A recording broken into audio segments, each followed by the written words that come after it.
Killers of the Flower Moon was directed by Martin Scorsese and was co-written by him and Eric Roth, and it stars Leonardo DiCaprio, Robert De Niro, and Lily Gladstone.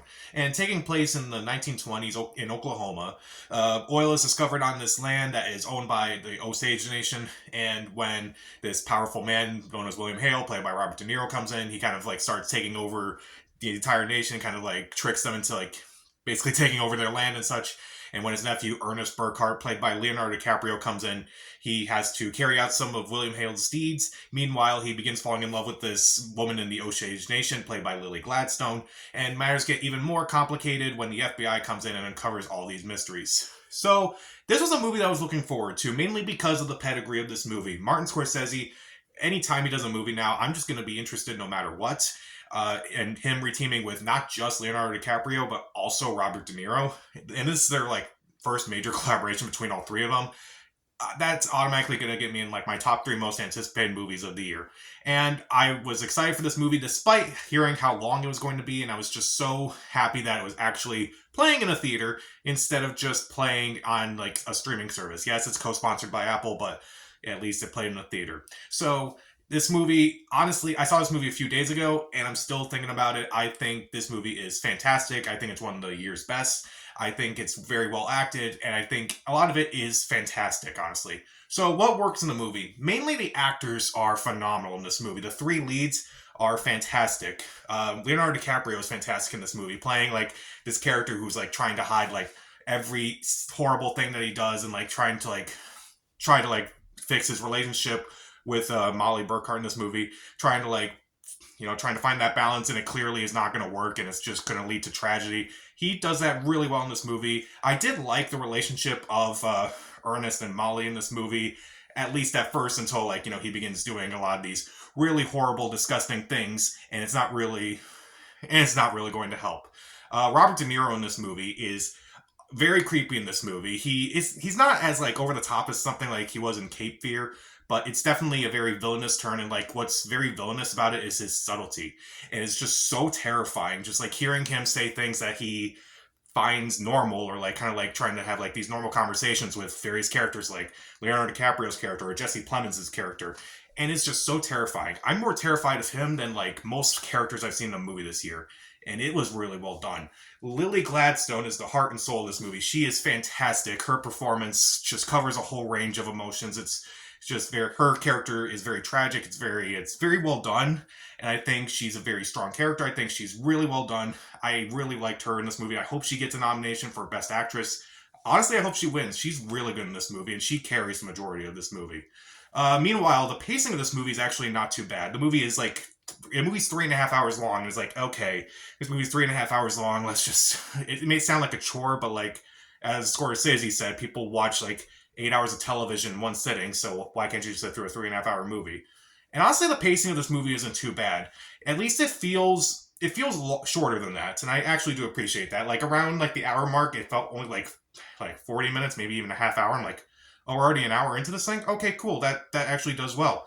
And I feel like it does cover a lot, and it's definitely very demanding. It's a very demanding movie, because basically you kind of feel almost every emotion possible. And I do like that in movies where it's like you can feel everything. You can feel anger, you can feel disappointed, you can feel, again, it's just a movie where I felt pretty much everything. Angry over various things, angry over the character's actions, angry that, things like this have been covered up or things haven't really been done since this whole thing happened. It's just one of those movies where it kind of makes you want to look up this stuff, and kind of makes you mad, where it's like, wow, I'm surprised that I didn't know this, and I'm surprised that all this happened and nothing was really done about it.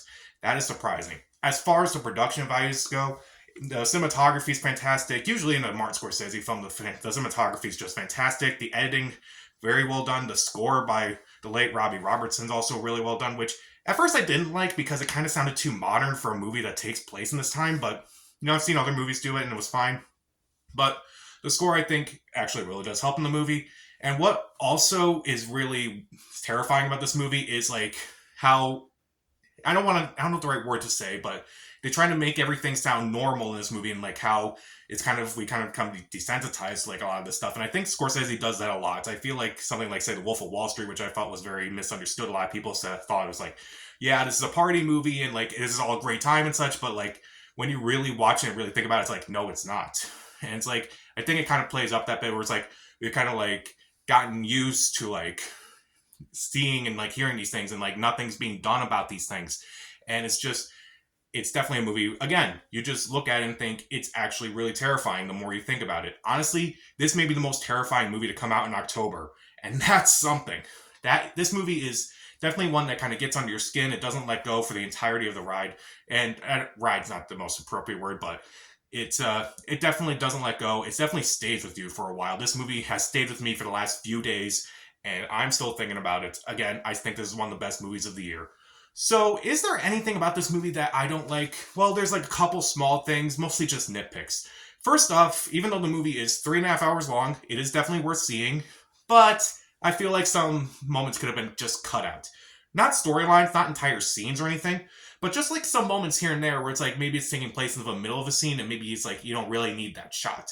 Like there's a scene in a part at like a party and such, and it's like outside and there's like this shot of like this person dancing who's not even a main character. He's just dancing.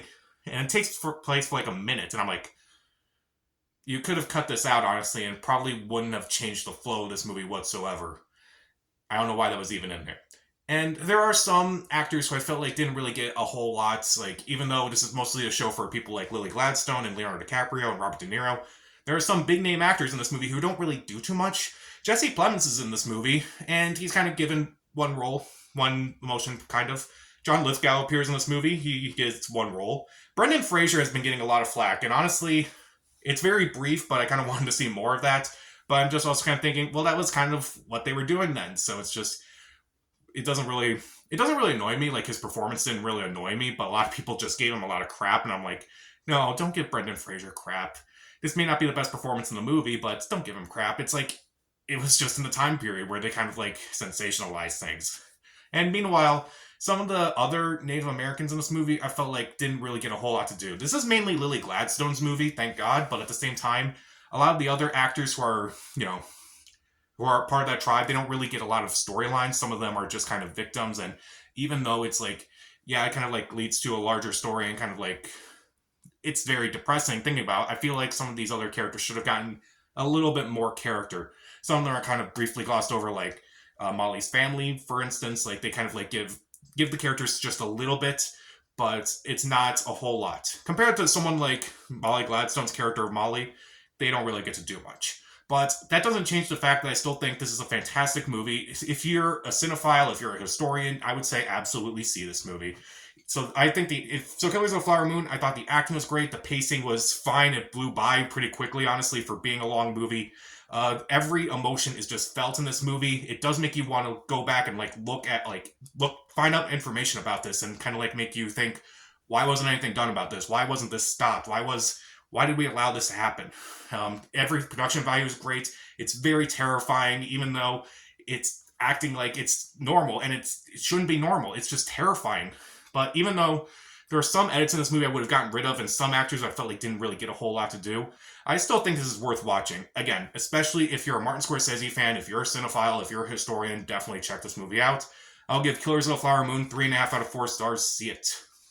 So, what's your favorite Martin Scorsese movie? Honestly, I've been contemplating doing like a ranking list of Martin Scorsese's movies, and I wish I kind of did reviews of some of his movies before this movie, but he's gotten so many movies that it was just so hard to nail it down. It's just, there's so many of his movies that I could choose from, and I was just going to leave some out. I'm like, I can't leave these out. So, again, what's your favorite Martin Scorsese movie? Comment down below, subscribe to the channel. This is Pat. Stay safe.